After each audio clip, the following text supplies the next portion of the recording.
Hi, today is 24th of June और आज हम द हिंदू न्यूज़पेपर का डेली न्यूज़ एनालिसिस करने वाले हैं। ये न्यूज़ एनालिसिस बेसिकली आपका state public service commission UPSC या जितने भी रेलेवेंट गवर्नमेंट एग्जाम्स हैं उसके लिए आपको बेनिफिशियल होगा। इस न्यूज़ एनालिसिस में हम सिर्फ मोस्ट इंपॉर्टेंट टॉपिक्स को ही कवर अप करेंगे जो कि एग्ज़ाम पॉइंट ऑफ व्यू से बहुत ज़्यादा इंपॉर्टेंट है। ठीक है, जो यूपीएससी का अगर हम सिलेबस देखते हैं या बीपीएससी या जो भी स्टेट पब्लिक सर्विस कमीशन का जो सिलेबस है उसके रिलेटेड जो भी अब टॉपिक्स होंगे उसी को इसमें कवर अप किया जाएगा। तो आइए चलते स्टार्ट करते हैं हमारा daily news analysis the Hindu का। तो आपका पहला जो न्यूज़ है आपके फर्स्ट पेपर पे फ्रंट पेपर पेज पे वो है आपका BRICS support dialogue between Russia Ukraine. ठीक है, तो इस बार जो आपका जो ब्रिक्स का सम्मेलन हुआ, ठीक है, उसको चेयर कौन किया है? चेयर किया है आपका चाइना, यानी कि चाइना होस्ट किया है इसको। ठीक है, चाइना ने इसको होस्ट किया है और ये बेसिकली 14th ब्रिक्स समिट हुआ है, 14th।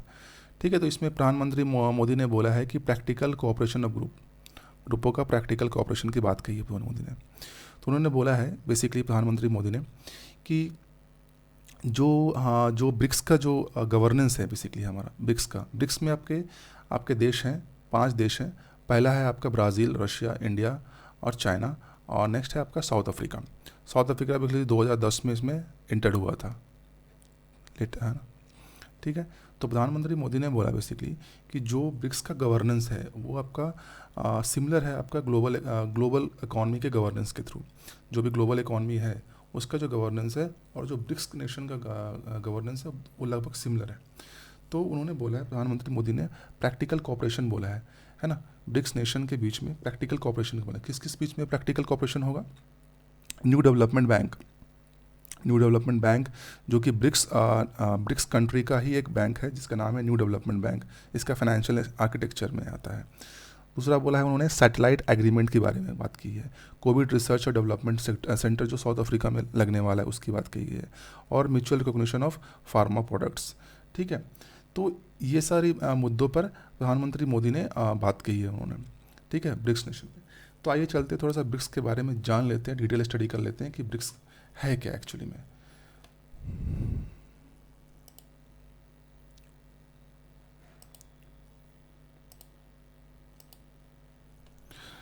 ब्रिक्स, तो ब्रिक्स बेसिकली एक्रोनिम है। B for Brazil, R for Russia, I for India, C for China और एस फॉर साउथ अफ्रीका। ठीक है, तो इन सबको मिलाकर ब्रिक्स होता है। ठीक है, बेसिकली ब्रिक्स का इसका इन्फ्लुएंस कहाँ पे आपका होता है? रीजनल अफेयर्स में। जो रीजनल अफेयर्स हैं उनमें इनका इन्फ्लुएंस बहुत ज़्यादा है ब्रिक्स का, क्योंकि ये बेसिकली ये सारे जो इकॉनमीज़ है ये है एमर्जिंग इकॉनमीज़। क्या है? एमर्जिंग कंट्रीज इकॉनमीज बोल सकते हो, इकॉनमिक्स। ठीक है, CS। और बेसिकली इसका समिट होता है हमारा एनुअली, यानी कि हर साल में एनुअली इनका फॉर्मल समिट होता है, फॉर्मल। ठीक है, जब हम शुरुआती दौर में देखते हैं जो ओरिजिनली में ब्रिक मतलब 4 देश थे यहाँ पे ब्राज़ील, रशिया, इंडिया और चाइना थे। बाद में 2010 में आपका साउथ अफ्रीका को एडमिट किया गया है चाइना के रिक्वेस्ट पे।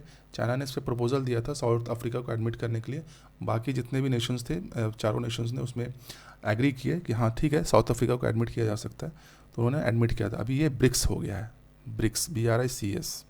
ठीक है, पहला जो फॉर्मल समिट हुआ था वो हुआ था येकेटेरिनबर्ग, रशिया में पड़ता है।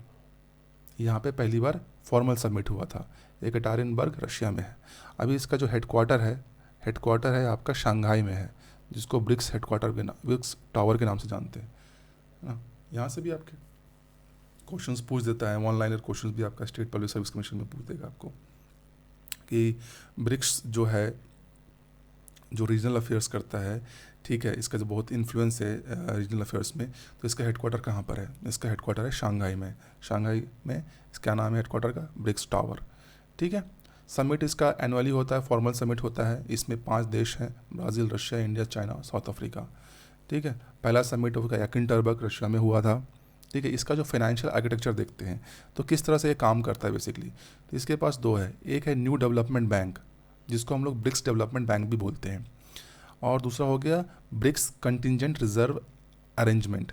ये दो चीज़ है इसका फाइनेंशियल आर्किटेक्चर। ठीक है, तो न्यू डेवलपमेंट बैंक का काम क्या है, ये जो भी इंफ्रास्ट्रक्चर प्रोजेक्ट्स होते हैं उनको लेंडिंग करना, ये इनका मेन काम यही है ना। नया डेवलपमेंट बैंक है, ये जो ब्रिक्स का ही बैंक है नया डेवलपमेंट बैंक, इसका काम है जितने भी इंफ्रास्ट्रक्चर प्रोजेक्ट्स होंगे रीजनली उसको लेंडिंग करना, उनको पैसा देना, ये न्यू डेवलपमेंट बैंक का काम होता है।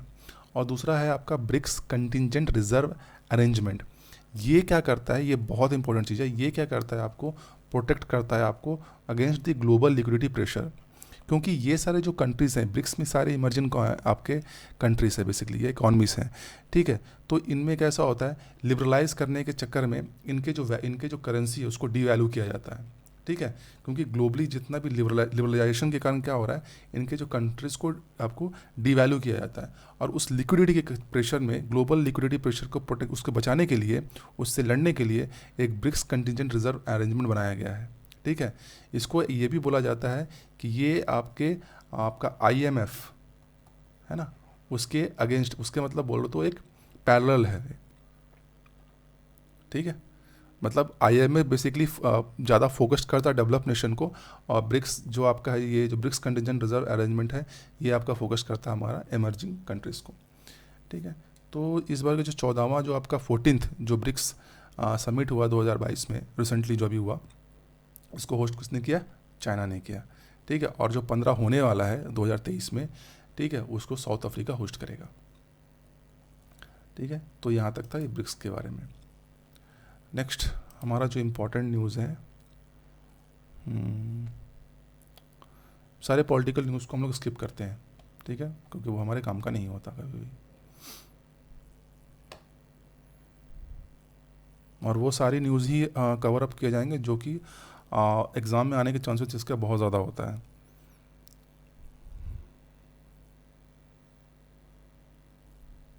ठीक है, ये सारे स्किप करना है सब न्यूज़ को।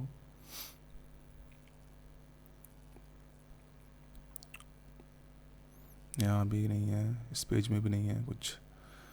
एडिटोरियल्स हैं, एडिटोरियल्स बेसिकली यहाँ पे सारे के सारे पॉलिटिकल एडिटोरियल्स हैं, राइट। तो इस बार आज का जो एडिटोरियल्स है उसमें भी कुछ खास बात नहीं है, और हम एडिटोरियल्स का संडे वीकली एडिटोरियल्स का एक वीडियोस आएगा, जिसके अंदर ये पूरे वीक में जितने भी एडिटोरियल्स, जो इंपॉर्टेंट एडिटोरियल्स हुए हैं, ठीक है, उसका पूरा एक्सप्लेनेशंस विद एक्सप्लेनेशन उस वीडियो में रहेगा। ठीक है, तो ये वीकली रहेगा, डेली एडिटोरियल्स का नहीं रहेगा, वीकली एडिटोरियल्स रहेगा।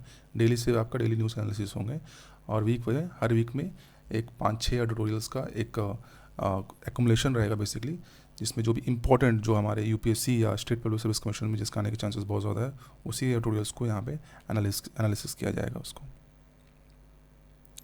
ठीक है, अग्निपथ के बारे में ऑलरेडी हम लोग बहुत बार डिस्कशन कर चुका है। Agnipath, whether it is energise और डिमोलाइज द मिलिट्री। ठीक है, तो एक बार फिर से एक बार देख लेते हैं अग्निपथ स्कीम के बारे में फटाक से। अग्निपथ स्कीम है क्या? अग्निपथ स्कीम बेसिकली आपको, ये एकमात्र स्कीम है जिसमें आप बिलो कमीशन्ड ऑफिस, है ना, बिलो कमीशन्ड ऑफिसर्स के रूप में, बिलो कमीशन है, देखिए कमीशन ऑफिसर नहीं है, बिलो है। ठीक है, ऑफिसर्स के रूप में आप मिलिट्री में जा सकते हैं, मिलिट्री में जा सकते हैं। मिलिट्री का मतलब यहाँ पे है आर्मी, नेवी, है ना, और एयरफोर्स, तीनों। ठीक है, तो इसके अंदर आपको बेसिकली जो एज लिमिट दिया गया है 17.5 साल, 17.5 साल से 21 साल तक एज लिमिट है। 2022 के लिए, इस साल के लिए आपको एज लिमिट को 21 से करके 23 कर दिया गया है, माने 23 साल तक आप जा सकते हैं। ये सिर्फ एक बार के लिए किया गया है अग्निपथ स्कीम।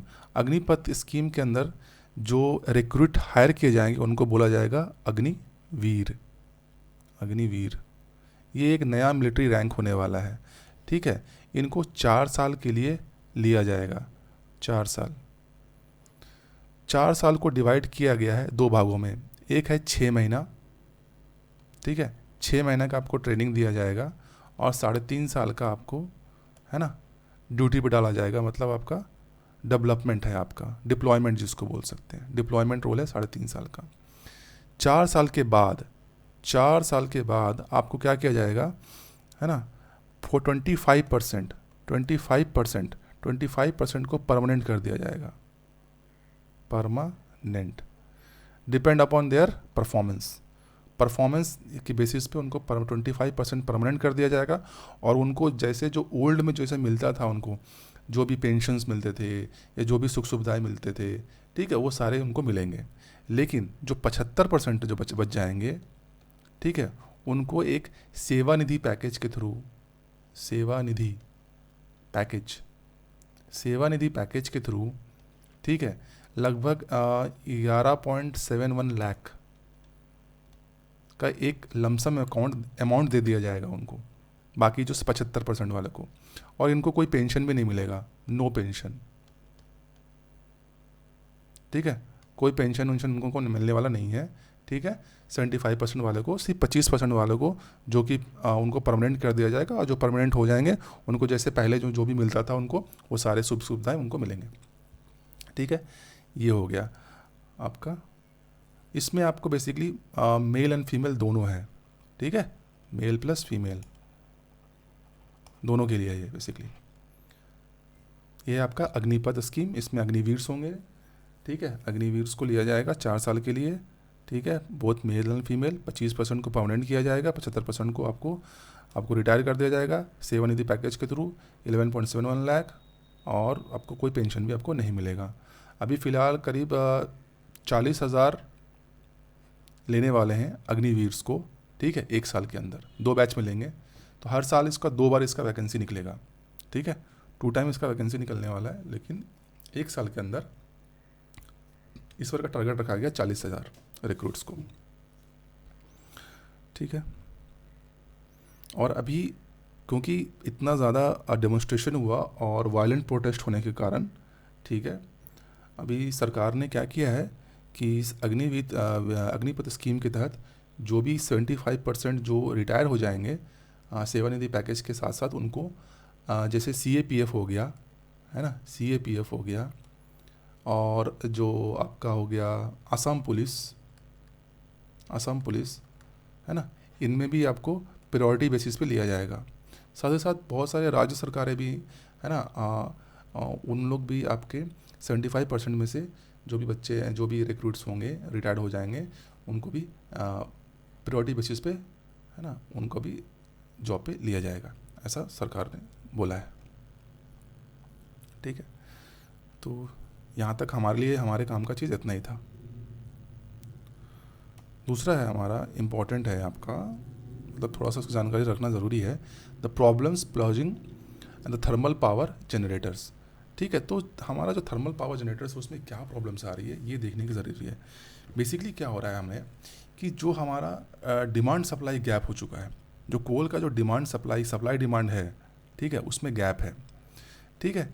और साथ ही साथ क्या हो रहा है, जो इंटरनेशनल कोल प्राइसिंग वो बढ़ रहा है, ठीक है। अब जो पावर जनरेटर्स होते हैं, जो पावर जनरेट करते हैं, उनके पास कैश नहीं है, कैश की कमी है। तो इस और कैश की कमी के साथ साथ क्या हो रहा है, अभी उनके पास जो स्टॉक्स होना चाहिए, जिस स्टॉक से जिस कोल मतलब जो कोल का जो स्टॉक होना चाहिए वो भी उनके पास क्रिटिकल लेवल पे है। तो अभी ये इंडिया के जो कोल सेक्टर है, जो थर्मल पावर सेक्टर है, वो थोड़ा उनकी हालत बहुत ही ख़राब चल रही है अभी, ठीक है। तो मिनिस्ट्री ऑफ पावर ने इस पर क्या किया है, आपके एक्शन में आ गया मिनिस्ट्री ऑफ पावर, ठीक है। जब ये उनको ये सब पता चला तो उन्होंने क्या उन्होंने बोला है कि जो आपका जो गैप है, को सप्लाई और डिमांड का जो गैप है आपका सप्लाई का, डोमेस्टिक सप्लाई, क्योंकि डोमेस्टिक सप्लाई नहीं हो पा रहा है, ठीक है, थर्मल पावर जनरेटर्स उनको डोमेस्टिक सप्लाई नहीं हो पा रहा है। तो मिनिस्ट्री ऑफ पावर बोल रहे हैं कि आप ये काम कीजिए, आप इंपोर्ट कीजिए कोल को 10%, आप क्या कर सकते हैं, आप अपना जो डिमांड है उसको 10% आप इंपोर्ट करके आप उसको फुलफिल कर सकते हैं, ठीक है। यानी जो भी कोल इंपोर्ट करके उसका 10% से आप अपने डिमांड को फुलफिल कर सकते हैं, ठीक है। तो ये मिनिस्ट्री ऑफ पावर का कहना है। अब यहाँ पे हमको इस चार्ट्स की मदद से हमको ज़्यादा समझ में आएगा कि ये क्या बोलना चाह रहा है। तो अभी आप देखिएगा 2010-11 और 2021-22, ठीक है, यहाँ पे देखिए कोल का प्रोडक्शन, देखिए कोल आपका धीरे धीरे यहाँ पे प्रोडक्शन चल रहा है यहाँ पे, ठीक है। और 2018 से ये 18-19 का जो है पीरियड है यहाँ पे वो स्टैगनेंट हो चुका है, यहाँ पे प्रोडक्शन नहीं हुआ है, लेकिन राइट, प्रोडक्शन यहाँ पे नहीं हुआ डोमेस्टिक कोल का प्रोडक्शन, लेकिन जो रिक्वायरमेंट है कोल का जो रिक्वायरमेंट है वो बढ़ते जा रहा है, कोल का रिक्वायरमेंट देखिए बढ़ रहा है और डोमेस्टिक प्रोडक्शन यहाँ पे घट गया है। अभी 2021-22 में अगर हम देखें तो हमारा जो रिक्वायरमेंट ज़्यादा हो चुका है, यानी डिमांड ज़्यादा हो चुका है और सप्लाई नहीं हो पा रहा है। ठीक है, तो जब डिमांड ज़्यादा हो चुका है, सप्लाई नहीं हो पा रहा है, इसका मतलब प्रॉब्लम है। ठीक है, तो यहाँ पे ये अभी क्रिटिकल स्टेज में है हमारा। इसी को मिनिस्ट्री ऑफ पावर बोल रहे हैं कि आपका जो डिमांड आपको नहीं मिल पा रहा डोमेस्टिक सप्लाई के थ्रू, वो आप 10% आप, है ना, इंपोर्ट करके कर लीजिए। कोल को इंपोर्ट कीजिए, 10% आप कर सकते हैं आप। ठीक है, लेकिन कोल का इंपोर्ट करना इतना आसान नहीं है, क्योंकि जो इंटरनेशनल कोल प्राइसिंग है, जब हम इंपोर्ट करते हैं कोल प्राइसिंग का, तो वो हाई है बहुत। अभी हम इसको चार्ट 3 से समझते हैं ये क्या है। इस चार्ट में अगर हम देखें तो ये है आपका डोमेस्टिक प्राइस, ये पूरा आपका डोमेस्टिक प्राइस। अभी 2013 से 2021 में देखिए डोमेस्टिक प्राइस एकदम वैसा ही है, मतलब स्टेबल है आपका, कुछ थोड़ा बहुत ही कम बढ़ा हुआ, स्टेबल है। लेकिन जो इंटरनेशनल प्राइसेस है वो आप देखिए किस हिसाब से बढ़ रहा है। 2021-20 में तो स्काई रॉटिंग चले, बहुत ही आगे चल गया ये। 2021-20 में अगर 2013-14 के अगर हम इसके तुलना करें यहाँ से और इसको यहाँ पे देखें, तो इन दोनों के बीच में बहुत ज़्यादा डिफरेंस है। ठीक है, लेकिन डोमेस्टिक प्राइसेस आपका स्टेबल है। ठीक है, तो अगर इंपोर्ट करता भी है पावर जनरेशन कंपनी, तो उसको तो हाई प्राइस देना पड़ेगा। ठीक है, अगर वो हाई प्राइस देता है तो ऑब्वियसली जो पावर जनरेशन कंपनी है, दो तरह की कंपनी होती है, एक है पावर जनरेटिंग कंपनी और एक है पावर डिस्ट्रीब्यूटिंग कंपनी। तो पावर डिस्ट्रीब्यूटिंग कंपनी यहाँ पे लॉस में चल रही है। ठीक है, उसको हम देखेंगे क्यों लॉस में चल रही है।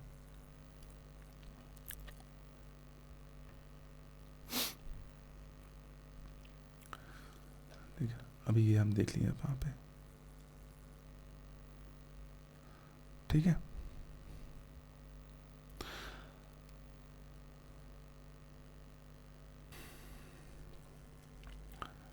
ठीक है, तो हमारा जो इंडिया है, बेसिकली इंडिया आपका second largest producer of coal है। हम second largest producer of coal है, उसके बावजूद भी हमारे यहाँ पे आपका कोल का हालत ख़राब हो चुका है, यानी कि डोमेस्टिक सप्लाई बहुत ही कम, डोमेस्टिक सप्लाई नहीं है। ठीक है, जबकि हम लोग second largest producer of coal हैं और कम से हमारा जो रिज़र्व है करीब 100 साल चलने वाला है। इसके बावजूद भी क्राइसिस आ चुकी है, पावर क्राइसिस। क्यों हो चुकी है? बेसिकली क्योंकि एक तो डोमेस्टिक सप्लाई नहीं है और इंटरनेशनल जो प्राइसेस है उसका जो जिस हिसाब से कोल हम लोग खरीदते हैं वो बहुत ज़्यादा हाई रेट में है। साथ ही साथ क्या हो रहा है, जो हमारा जो डिस्ट्रीब्यूशन कंपनी है, जिसको हम लोग पावर डिस्ट्रीब्यूशन कंपनी या डिस्कॉम बोलते हैं, ठीक है, उसको बोलते हैं कि जो पावर जनरेटिंग जो भी पावर है, ठीक है, इसमें सबसे वीकेस्ट लिंक इनको बोला जाता है पावर सेक्टर में। किनको बोला जाता है? डिस्कॉम को, जनरेटिंग डिस्ट्रीब्यूशन कंपनी को। क्योंकि इनका क्या है, बहुत ज़्यादा ड्यू है। किस पे ड्यू है आपका? कितने का ड्यू है इनका? करीब 1.16 लाख करोड़ का ड्यू है ना, जनरेटिंग कंपनी का ड्यू है इन पे। ठीक है, यानी कि वो पैसा इनको दे नहीं पा रहे हैं जनरेटिंग कंपनीज़ को। ठीक है, तो इतना अभी उनका बकाया ही बाकी है, इतना 1.16 लाख करोड़। ठीक है, और यहाँ पे जो हमारा पावर डिस्ट्रीब्यूशन कंपनी है वो ब्लीड कर रहे हैं, दे आर ब्लीडिंग, बिकॉज वो क्या कर रहे हैं, जिस हिसाब से वो जिस हिसाब से वो ले रहे हैं, मतलब जनरेटिंग कंपनी से पावर को लेते हैं, इलेक्ट्रिसिटी लेते हैं और फिर उसको डिस्ट्रीब्यूट करते हैं, तो उनसे जो रेवेन्यू जनरेट करते हैं डिस्ट्रीब्यूशन के समय, जो रेवेन्यू जनरेट करते हैं और उनसे लेने में जो कॉस्ट, क्योंकि लेने में जो कॉस्ट होता है और जब डिस्ट्रीब्यूट करते तो रेवेन्यू जनरेट होता है, तो उनका रेवेन्यू बहुत कम जनरेट हो रहा है और कॉस्ट ज़्यादा हो जा रहा है, यानी कि वो लॉसेस में जा रहे हैं बेसिकली। तो डिस्कॉम्स जो हो रहे हैं, पावर डिस्कॉम्स जिसको हम लोग डिस्ट्रीब्यूटिंग कंपनी का बोलते हैं, वो लॉसेस में है। ठीक है, साथ ही साथ क्या हो रहा है बेसिकली, क्योंकि पावर को तो सब कुछ चीपर रेट में देना है, ठीक है, पावर का रेट आपका बढ़ नहीं पा रहा है, ठीक है, लेकिन इंटरनेशनल जो कोल का जो रेट है वो बढ़ रहा है आपका, और साथ ही साथ डोमेस्टिक सप्लाई रुका हुआ है। ठीक है, और इसमें क्या क्या प्रॉब्लम है कि स्टेट गवर्नमेंट क्या कर रहा है, जो पावर का जो टैरिफ होता है ना, वो स्टेट गवर्नमेंट डिफाइन करता है, तो वो उन लोग पीरियोडिकली उसको रिवाइज नहीं कर रहे हैं। साथ ही साथ क्या हो रहा है, गवर्नमेंट के द्वारा जो कंपनसेशन मिलना चाहिए, है ना, टाइम से, वो नहीं मिल पा रहा है। तो ये सारी प्रॉब्लम्स है पावर सेक्टर में बेसिकली। ठीक है, तो ये था हमारा पावर सेक्टर का, थर्मल पावर जनरेटर्स का। नेक्स्ट जो इम्पोर्टेंट न्यूज़ है हमारा, ये बहुत इंपॉर्टेंट न्यूज़ है, open network for digital commerce. ठीक है, open network for digital commerce. तो व्हाट इज़ ONDC यानी open network for digital commerce है क्या, और ये ई कॉमर्स प्लेटफॉर्म को किस तरह से चेंज करेगा। तो आइए इसके बारे में थोड़ा सा डीप स्टडी करते हैं।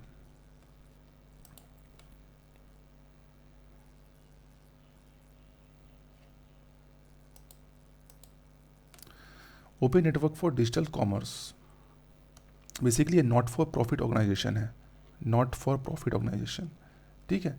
अब ये open network for digital commerce ये काम क्या करता है, ये ऑफर करेगा आपको एक नेटवर्क देगा, ठीक है, नेटवर्क देगा। किस लिए नेटवर्क देगा, बेसिकली ये क्या करने वाला है, जो कि लोकल डिजिटल कॉमर्स होते हैं, लोकल डिजिटल कॉमर्स, उनको एक नेटवर्क प्रोवाइड करने वाला है अक्रॉस द इंडस्ट्री, है ना, पूरे इंडस्ट्री जो डिजिटल कॉमर्स इंडस्ट्रीज हैं, ठीक है। बेसिकली अभी का जो मेन जो प्लेयर्स कौन कौन है, अमेज़न हम लोग सब जानते हैं, अमेज़न, ठीक है, आपका वॉलमार्ट, ठीक है। तो ये सारे क्या है, बिग प्लेयर्स हैं, है ना, डिजिटल कॉमर्स में अमेज़न हो गया, वॉलमार्ट हो गया। जो लोकल डिजिटल कॉमर्स होता है, जो लोकल प्लेयर्स होते हैं, उनको जगह ही नहीं मिल पाती, ठीक है। तो गवर्नमेंट क्या कर रही है, एक open network for digital commerce लाने की बात कर रही है। वहाँ पे वो क्या कर रही है, एक नेटवर्क प्रोवाइड करेगी जिसमें लोकल डिजिटल कॉमर्स हैं, है ना, उनको क्या मिलेगा, उनको अब वो भी अपने आप को प्लेटफॉर्म पे अपने आप को डिस्कवर कर पाएंगे, अपने आप को प्रेजेंट कर पाएंगे, ठीक है। लेकिन जो ओपन नेटवर्क जो हमारा जो डिजिटल कॉमर्स है, ये कोई एग्रीगेटर एप्लीकेशन नहीं है। एग्रीगेटर एप्लीकेशन का मतलब ये कोई सर्विसेज प्रोवाइड नहीं करेगा अपने नाम से, ना ही कोई होस्टिंग प्लेटफॉर्म है। तो इस तरह से क्वेश्चंस भी आपका यूपीएससी में बन सकता है, क्या open network for digital commerce aggregator application है, क्या ये होस्टिंग प्लेटफॉर्म है, तो ना ही ये एग्रीगेटर एप्लीकेशन है, ना ही ये होस्टिंग प्लेटफॉर्म है। ये आपको एक प्लेटफॉर्म प्रोवाइड, एक नेटवर्क प्रोवाइड करेगा, राइट, जिसमें जितने भी एग्जिस्टिंग डिजिटल एप्लीकेशंस हैं वो वॉलंटरी ज्वाइन हो सकते हैं। साथ ही साथ, है ना, आप क्या कर सकते हैं, आप किसी एक ई कॉमर्स में रजिस्टर करके किसी दूसरे ई कॉमर्स से खरीद कर सकते हैं। सपोज़ के लिए आप क्या कर सकते हैं, सपोज़ आप क्या कर सकते हैं कि सपोज़ आपने अमेज़न में आपने रजिस्टर किया, अमेज़न है, ठीक है, अमेज़न में आपने रजिस्टर किया आप, और कोई प्रोडक्ट आप, है ना, फ्लिपकार्ट से खरीद रहे हैं,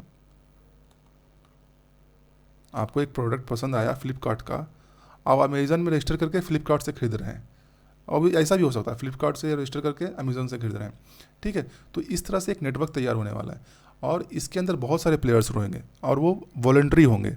मतलब अभी अमेज़न है, फ्लिपकार्ट है, कुछ लोकल प्लेयर्स आएंगे, क्योंकि बेसिकली हमारा ये open network for digital commerce ये रेवोल्यूशनाइज करेगा, क्रांतिकारी परिवर्तन लाएगा आपका डिजिटल कॉमर्स इंडिया में, ऐसा माना जा रहा है। अभी ये पायलट प्रोजेक्ट है, बेसिकली अभी ये पायलट प्रोजेक्ट है ना, लेकिन ऐसा माना जा रहा है कि अगर ये इम्प्लीमेंट हो जाए इंडिया के अंदर, तो भारत के अंदर एक डिजिटल कॉमर्स का क्रांतिकारी परिवर्तन आने वाला है यहाँ पे।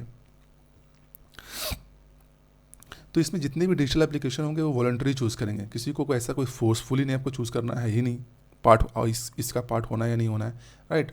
आप अपने मन से, यानी कि अगर फ्लिपकार्ट, अमेज़न और भी बाकी के जो भी हैं, है ना, जैसे शॉपिफाई हो गया, मिंत्रा हो गया, ठीक है, ये सारे आपको क्या हो सकते हैं, इसमें वॉलंटरी उसमें ऐड हो सकते हैं, ठीक है। इसका एम क्या है आपको कि जो आपका जो प्रोडक्ट्स को बाई करना है from all the participating e commerce platform through a single platform. एक ही प्लेटफॉर्म रहेगा, एक ही प्लेटफॉर्म से आप जितने भी इसके अंदर जो पार्टिसिपेट करेंगे जो ई कॉमर्स प्लेटफॉर्म, वहाँ से प्रोडक्ट कस्टमर बाई कर सकता है, ठीक है। इसका बेसिकली ये आपका हमारा जो यूपीआई पे है, यूपीआई जो भारत में इतना सक्सेसफुल हुआ, उस मॉडल पे काम करेगा ये, है ना, उसको देखते हुए, ठीक है।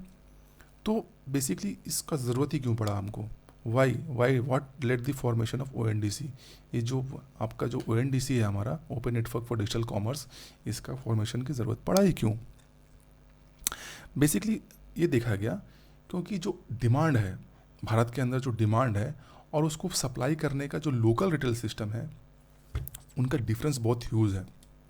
मतलब जो ऑनलाइन डिमांड है वो बेसिकली कौन पूरा कर रहा था, अमेज़न पूरा कर रहा है, फ्लिपकार्ट पूरा कर रहा है, ऐसे बड़े बड़े जो मल्टीनेशनल कंपनीज है वो पूरा कर रहा है। लोकल रिटेल इकोसिस्टम इसको फुलफिल नहीं कर पा रही है ना, फुलफिल इसलिए नहीं कर पा रही है क्योंकि वो डिस्कवरेबल नहीं है, वो उस प्लेटफॉर्म पे है ही नहीं, ठीक है। वो अगर आपको कोई ख़रीदना है, सामान ख़रीदना है अमेज़न से, तो आप अमेज़न के अंदर उसके ऐप में जाइएगा, उसके प्लेटफॉर्म में जाइएगा और अमेज़न से ही आप ख़रीद सकते हैं। आपके पास ये सहूलियत नहीं है कि आप अमेज़न में जा कर के फ्लिपकार्ट से ख़रीद लें या अमेज़न में जा कर के आपके लोकल स्टोर से कुछ ख़रीद लें, ठीक है। इस तरह की सहूलियत नहीं थी पहले। तो अभी एक पायलट प्रोजेक्ट चलाया गया जिसमें लोकल रिटेल इकोसिस्टम को बढ़ावा दिया जाएगा, ठीक है। तो ऐसा माना जा रहा है कि ये भारत के अंदर एक डिजिटल कॉमर्स का क्रांतिकारी परिवर्तन लाने वाला है यहाँ पे, ठीक है। अभी ये पायलट स्टेज में है। तो ऐसे 5 शहर हैं जिनमें पायलट स्टेज में, जहाँ कहाँ कहाँ पे है, दिल्ली एनसीआर हो गया, बेंगलुरु हो गया, भोपाल हो गया, शिलोंग और कोयम्बटूर में, है ना। तो यहाँ पे अभी पायलट स्टेज में ये प्रोजेक्ट चल रहा है अभी, ठीक है। इसका बेनिफिट यही है कि बेनिफिट क्या होगा इस पर कि जो ONDC है हमारा, है ना, ये क्या करेगा, ऑपरेशंस को स्टैंडर्डाइज कर देगा। मैंने जैसे किस तरह का ऑपरेशन, जैसे कैटलॉगिंग करना, कैटलॉगिंग हो गया, इन्वेंट्री मैनेजमेंट हो गया, ऑर्डर मैनेजमेंट हो गया, ऑर्डर फुलफिलमेंट, ये सारे ऑपरेशंस हो गए, इसको स्टैंडर्डाइज कर देगा। अब स्टैंडर्डाइज कर देगा तो इससे लोगों को क्या होगा, एक तो हमें ज़्यादा ऑप्शंस मिल जाएगा एज ए कंज्यूमर या बायर, हमें ज़्यादा ऑप्शंस मिल जाएंगे, ज़्यादा प्लेटफॉर्म्स मिल जाएंगे, है ना। साथ ही साथ जो लोकल जो आपका रिटेल इकोसिस्टम है, वो उनको एक नेटवर्क मिल जाएगा ताकि वो अपने सामान को, है ना, लोगों के सामने इजीली आपको प्रेजेंट कर सके, ठीक है। तो इससे क्या होगा, भारत में डिजिटल कॉमर्स आपका बहुत तेज़ी से बढ़ेगा, ठीक है। तो ये बेसिकली आपका था open network for digital commerce. ये ज़्यादा बहुत इंपॉर्टेंट है, इससे एग्ज़ाम में आने के बहुत ज़्यादा चांसेस हैं। Open network for digital commerce, ठीक है। आइए चलते हैं नेक्स्ट में। ये हो गया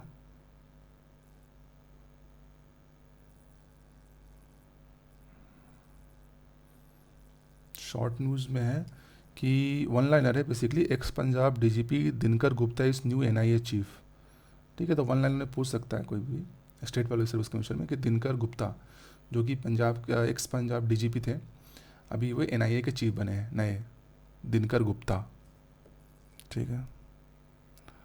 अभी नेक्स्ट जो इम्पोर्टेंट न्यूज़ है,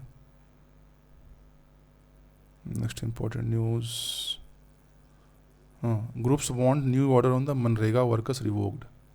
ये इम्पोर्टेंट है, मतलब यहाँ पे मनरेगा का इम्पोर्टेंट ज़्यादा है। Groups want new order on MNREGA workers revoked.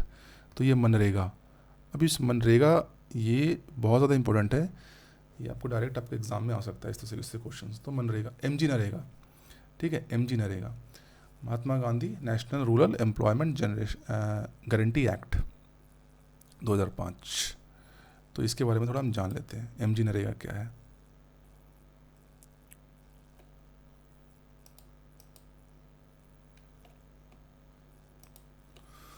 MG NREGA, पहले इसका नाम था national rural employment guarantee act 2005, उसको चेंज करके कर दिया गया Mahatma Gandhi national rural employment guarantee act 2009,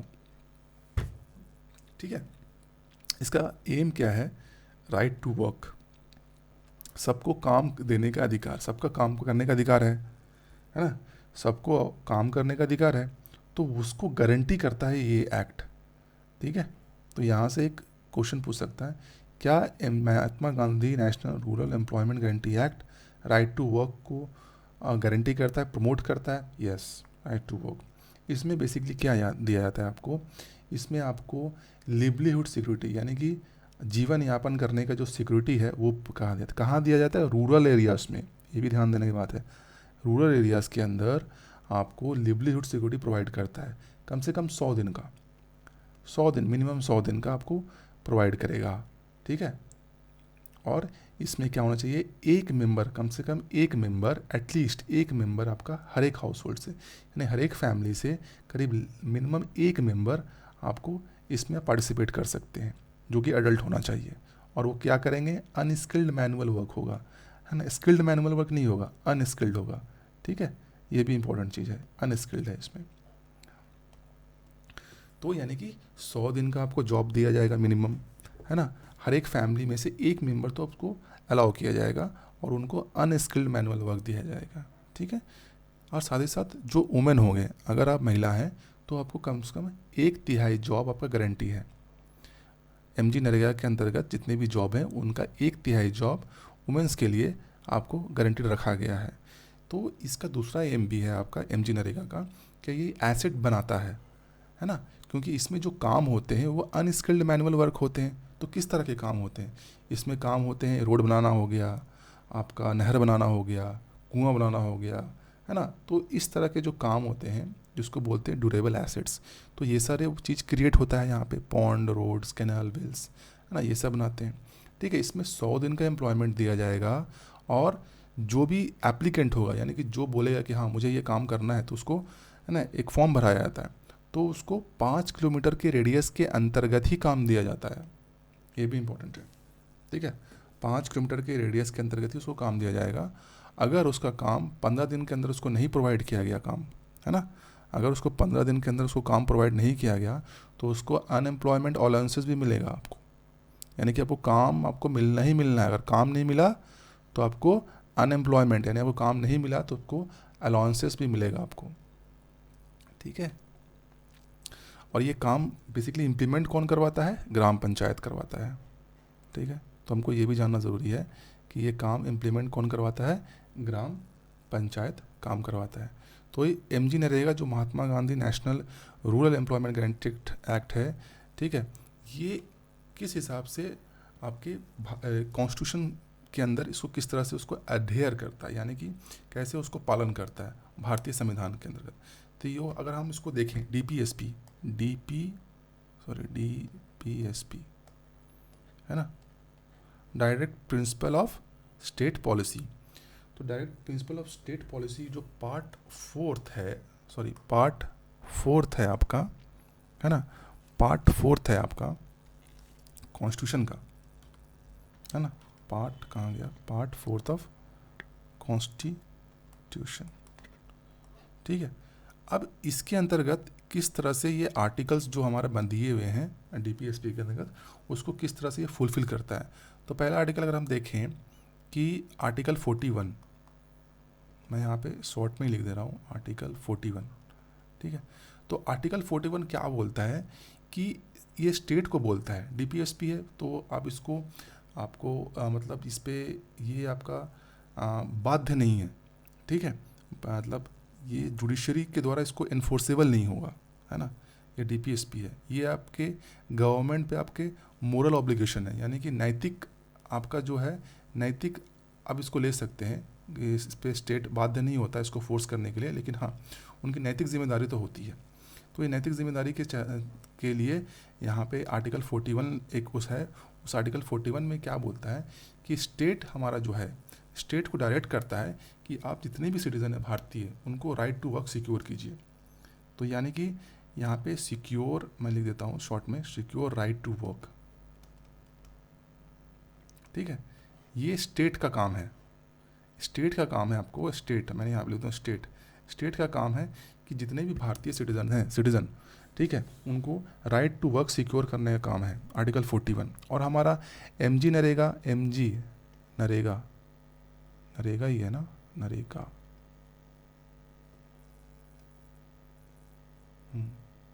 ठीक है, एमजी नरेगा ये भी तो वही बोल रहा है, ये भी तो बोल रहा है right to work. MG NREGA का भी यही बोल रहा है कि राइट टू वर्क दे रहा है ना। तो आर्टिकल 41 को ही फुलफिल कर रहा है हमारा, तो डीपीएसपी का है। ठीक है, क्योंकि स्टेट का काम क्या है? राइट टू सिक्योर करना, हर एक सिटीजन को राइट टू वर्क, और एमजी नरेगा भी इस चीज़ को फुलफिल कर रहा है। अब है आर्टिकल 48। ठीक है, आर्टिकल 48 ऑफ ए, इसमें क्या बोल रहा है कि स्टेट को बोल रहा है कि आप एनवायरनमेंट को प्रोटेक्ट करो, प्रोटेक्ट द एनवायरनमेंट। मैं शॉर्ट में लिख दे रहा हूँ ANV, एनवायरनमेंट। ठीक है, क्योंकि कैसा हो रहा है कि आपका ये जब एमजी नरेगा के अंतर्गत जो भी आपका काम होता है, ठीक है, इसमें क्या किया जाता है? बेसिकली महिलाओं को इसमें आपका गारंटी दिया जाता है, साथ ही साथ एनवायरनमेंट के रिलेटेड आपका काम होता है। ठीक है, एनवायरनमेंट को ध्यान में रख के काम किया जाता है ना। तो इससे क्या हो रहा है? आर्टिकल 48 भी आपका फुलफिल हो जा रहा है, क्योंकि स्टेट का काम क्या है? एनवायरनमेंट को प्रोटेक्ट करना। ठीक है, जो भी आपका रोड बनेगा, जो भी कैनाल बनेगा, जो भी पॉन्ड बनेगा, है ना, जो भी, तो ये सारे जितने आपका एनवायरनमेंट को प्रोटेक्ट करके ही आपको काम करवाना है, तो इसको भी फुलफिल कर देता है। साथ ही साथ आर्टिकल 40 क्या बोलता है आपका, आर्टिकल 40 बोलता है कि स्टेट का काम है कि विलेज पंचायत को ऑर्गेनाइज कराना, है ना, to organise village panchayat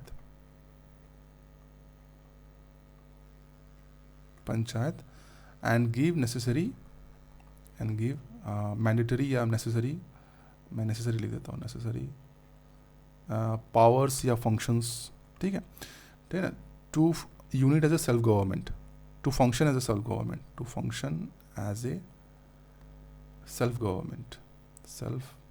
government, ठीक है। ये आर्टिकल 40 बोलता है आपका।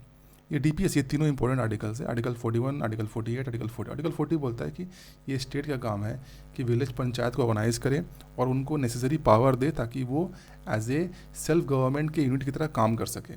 तो इसी के तहत अब क्या होता है, बेसिकली आपको 73rd अमेंडमेंट एक्ट लाया गया है, 73rd अमेंडमेंट एक्ट, है ना, 73rd कॉन्स्टिट्यूशन अमेंडमेंट एक्ट लाया गया।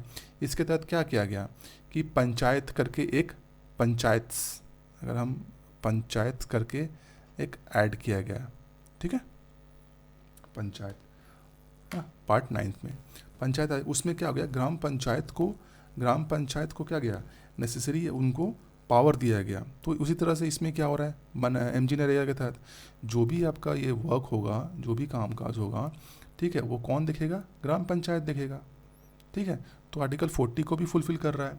साथ ही साथ ये कौन क्या क्या फुलफिल कर रहा है, फंडामेंटल राइट्स को भी फुलफिल कर रहा है। तो कौन कौन से फंडामेंटल राइट्स को फुलफिल कर रहा है, पहला फंडामेंटल राइट्स है आर्टिकल 16, जिसको आर्टिकल 16 भी बोलते हैं।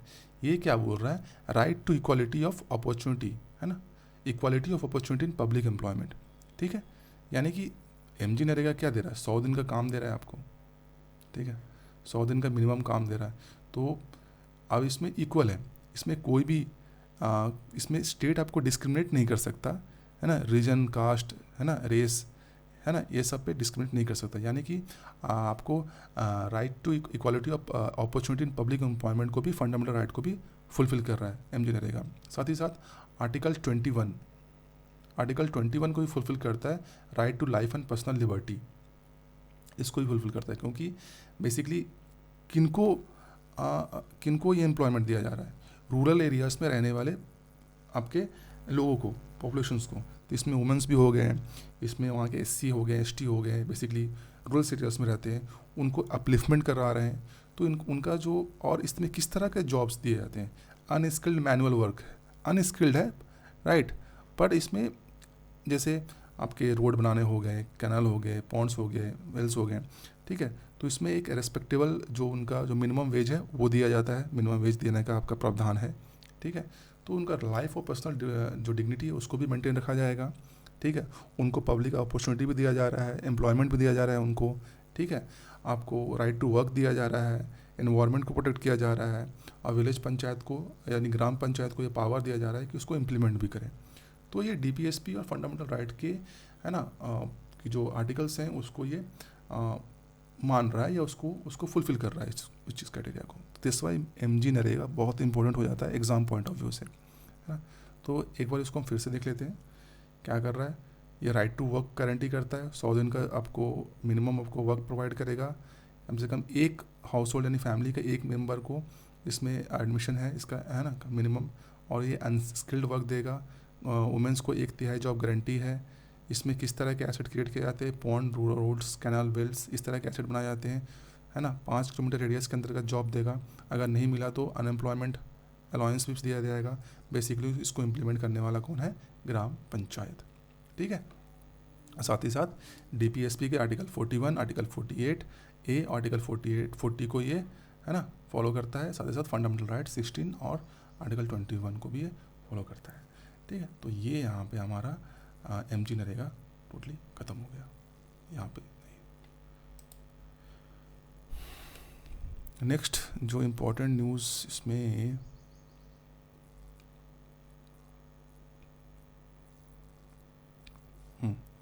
गवर्नमेंट बोल रहा है set to aim to keep the deficit at 6.7%, ठीक है। गवर्नमेंट बोल रहा है कि डेफिसिट को, जो हमारा बजट डेफिसिट है उसको 6.7% तक ही रखिए, ठीक है। ऐसे तो गवर्नमेंट ने का जो बजट डेफिसिट का गोल था 6.4%, गोल था 6.4% का, लेकिन वो मिस हो गया है, अभी वो 6.7% चला गया, यानी कि 30 बेसिस पॉइंट का आपको एक्स्ट्रा हो चुका है हमारा, ठीक है, डेविएशन हो चुका है 30 बेसिस पॉइंट का, जो कि प्रॉब्लमेटिक क्रिएट करेगा गवर्नमेंट के लिए। क्यों क्रिएट करेगा कि अगर जब बजट डेफिसिट का जो गोल होता है, जिस गोल से आपका होना चाहिए, अगर उससे ज़्यादा अगर लग रहा है, तो इससे आपको प्रॉब्लम कहाँ पे आता है, इसमें आपका प्रॉब्लम आता है सोवरिन क्रेडिट रेटिंग एजेंसीज पे। यानी कि जो सोवरिन क्रेडिट रेटिंग होता है, क्या बोलते हैं उसको, सोवरिन, यहाँ पे लिखते हैं सोवरिन क्रेडिट रेटिंग, ठीक है, इस पे इफेक्ट पड़ेगा। अगर बजट डेफिसिट, अगर जितना उसको प्रेडिक्ट किया गया था उससे अगर ज़्यादा लग रहा है उसको, तो उसका सोवरिन क्रेडिट रेटिंग अफेक्ट होगा, ठीक है। तो सोवरिन क्रेडिट रेटिंग अफेक्ट होने से क्या होगा बेसिकली, है ना, इसका मतलब क्या हो रहा है कि जो कंट्री का, यानी कि इंडिया का, अगर इंडिया का सोवरिन क्रेडिट रेटिंग अफेक्ट हो रहा है, इसका मतलब इंडिया का जो क्रेडिट वर्थीनेस है ना, वो इफेक्ट हो जाएगा। यानी कि इन्वेस्टर जब किसी कंट्री पे पैसा लगाता है, किसी कंट्री के अंदर पैसा लगाता है, तो सबसे पहले वो चेक करता है कि उस कंट्री का रेटिंग, क्रेडिट रेटिंग क्या है, ठीक है।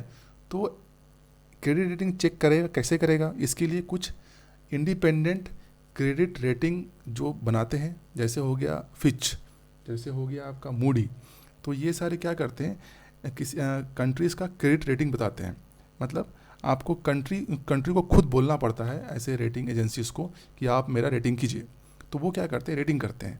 अब वो रेटिंग क्या होता है, वो आपके ऑनलाइन होते हैं बेसिकली, ठीक है, इंटरनेशनल मार्केट में रहता है।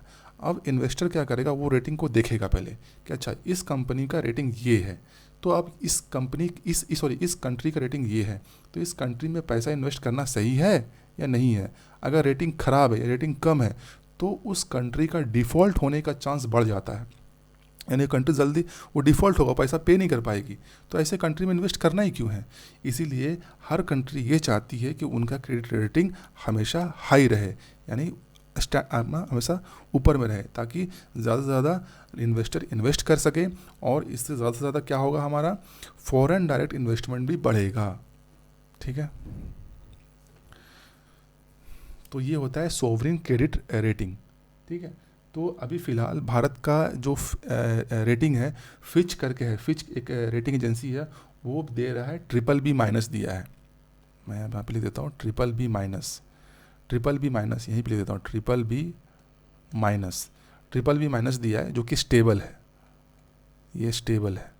ये दिया है, किसने दिया है, फिच ने दिया है, फिच, ठीक है। और एक मूडी ने भी दिया है, मूडी भी करके एक है, ठीक है, मूडी ने दिया है BAA3 करके, ठीक है, ये उनका रेटिंग एजेंसी का है, ये भी स्टेबल है। तो भारत को क्रेडिट रेटिंग अभी स्टेबल दिया हुआ है, ठीक है, फिच और मूडी करके, ठीक है। तो अभी इससे प्रॉब्लम क्या हो गया, प्रॉब्लम ये हो जाएगी कि अगर अब बजट डेफिसिट अगर शिफ्ट हो चुकी है 6.7, 30 बेसिस पॉइंट से अगर डेविएट हो चुकी है, तो इस पर आपको प्रॉब्लम आएगा गवर्नमेंट पे। तो सबसे ज़्यादा प्रॉब्लम किस पे आएगा, गवर्नमेंट पे आएगा। गवर्नमेंट पे क्या आएगा, अभी गवर्नमेंट उसको कैसे मैनेज करेगी, गवर्नमेंट क्या करेगी, मार्केट बोरोइंग करेगी, यानी मार्केट से पैसा उठाएगी। जब मार्केट से पैसा उठाएगी, जिसको बोलते हैं मार्केट बोरोइंग करना, गवर्नमेंट जब पैसा उठाएगी तो इससे क्या होता है, इल्ड बढ़ता है ना, इकोनॉमिक्स का टर्म है। गवर्नमेंट जब पैसा उठाएगी मार्केट से तो इल्ड बढ़ेगा, इल्ड बढ़ेगा तो लास्टली में क्या होगा, इन्फ्लेशन बढ़ेगा, इन्फ्लेशन यानी महंगाई बढ़ेगी। अगर गवर्नमेंट पैसा उठाती है मार्केट से, तो गवर्नमेंट उठा के तो अपने पास रखेगी नहीं, वो क्या करेगी गवर्नमेंट, सपोज़ ये गवर्नमेंट है ना, ये पैसा उठाई, है ना, ये पैसा उठाई यहाँ से, ठीक है, तो गवर्नमेंट क्या करेगी, उसको फिर से, गवर्नमेंट ने मार्केट से पैसा उठाया, फिर से लोगों को में देगी, ठीक है, इंफ्रास्ट्रक्चर प्रोजेक्ट पे खर्च करेगी, है ना, फिर या फिर सब्सिडीज़ में देगी, इस तरह के चीज़ में गवर्नमेंट उसको स्पेंड करेगी। तो जब गवर्नमेंट स्पेंड करेगी तो क्या होगा, इन्फ्लेशन बढ़ेगा, महंगाई और बढ़ेगी, ठीक है। तो इससे सबसे ज़्यादा प्रॉब्लम किसको होने वाला है, मॉनेटरी पॉलिसी कमेटी को होने वाला है, क्योंकि मॉनेटरी पॉलिसी कमेटी का काम है इन्फ्लेशन को एक पर्टिकुलर टारगेट तक रोक के रखना कि इन्फ्लेशन ज़्यादा ना हो पाए। अब ये जब इस तरह का जब बजट डेफिसिट होगा तो गवर्नमेंट को, जब बजट डेफिसिट को पूरा करने के लिए गवर्नमेंट क्या करेगा, मार्केट बोरोइंग करेगा। उसके पास सबसे आसान तरीका वही होता है गवर्नमेंट के पास, मार्केट बोरोइंग करना। मार्केट बोरोइंग करेगा तो इन्फ्लेशन बढ़ेगा, इन्फ्लेशन बढ़ेगा तो इसका पूरा बोझ आ जाएगा मॉनेटरी पॉलिसी कमेटी पे, क्योंकि उनका काम है इन्फ्लेशन को टारगेट करना। तो ये था बेसिकली आपका न्यूज़ के अंदर। सोवरिंग क्रेडिट एजेंसी क्या होता है, ठीक है, मार्केट बोरोइंग करने से इन्फ्लेशन कैसे बढ़ता है, और मार्केट इन्फ्लेशन को टारगेट करने के लिए मॉनेटरी पॉलिसी उस पर कैसे काम करता है आपका। नेक्स्ट न्यूज़ है AI can add $500 billion to GDP by 2025, है ना। आर्टिफिशियल इंटेलिजेंस से क्या हो सकता है कि 2025 तक आते आते, है ना, जो GDP में $500 बिलियन को ऐड कर सकता है, ऐसा नास्कॉम बोलता है, ठीक है। नास्कॉम बोल रहा है कि जो AI जो एडॉप्शन इंडेक्स है, ठीक है, तो इसका जो ट्रेंड देखा गया, right, is bit to assess the trends of AI adoption in India. तो ये पहला आपका डिटेल इंडेक्स है, असेसमेंट है AI का, ठीक है। नास्कॉम का ये पहला डिटेल असेसमेंट है बेसिकली, ठीक है। तो ये बेसिकली इसमें 4 की सेक्टर को लिया गया है ना, जिसमें बैंकिंग हो गया, फाइनेंशियल सेक्टर हो गया, इंश्योरेंस हो गया, कंज्यूमर पैकेट गुड्स हो गए, ठीक है, retail, health care and industrial and automotive, इसको लिया गया, ठीक है। तो इसमें देखा गया है बेसिकली ऐसा है कि जो AI इन्वेस्टमेंट है भारत के अंदर वो ग्रो कर रहा है अगर 3.8% से 30.8% से ग्रो कर रहा है, और ऐसा माना जा रहा है कि 2023 में करीब ये $881 मिलियन का टच कर जाएगी, ठीक है। तो जो कि अभी भी सिर्फ 2.5% ही है टोटल ग्लोबल AI इन्वेस्टमेंट का, है ना। टोटल जो ग्लोबल इन्वेस्टमेंट का सिर्फ 2.5% ही है अभी, जो कि 2023 में टच करने वाली है $881 मिलियन, ठीक है। तो इसलिए देखा जा रहा है कि AI का फ्यूचर भारत में बहुत अच्छा है, ठीक है। तो इसमें बहुत ज़्यादा अपॉर्चुनिटी है भारत के लिए, भारत के एंटरप्राइज़ के लिए, ताकि इसमें AI में इन्वेस्टमेंट करे और उसको अडॉप्ट करे। तो ये AI के रिलेटेड जो ये छोटा सा न्यूज़ था, इसको भी हम लोगों ने देख लिया। बाकी और कोई न्यूज़ नहीं है, हाँ, इसके बाद तो और कोई न्यूज़ नहीं है जो कि इम्पोर्टेंट है, रेलेवेंट है हमारे एग्ज़ाम पॉइंट ऑफ व्यू से। तो यहाँ तक इतना ही था, ठीक है। तो वीडियो को ज़्यादा से ज़्यादा लाइक कीजिए, शेयर कीजिए, सब्सक्राइब कीजिए, ठीक है, लोगों तक पहुँचाइए। तो आज के लिए बस इतना ही। थैंक यू, जय हिंद।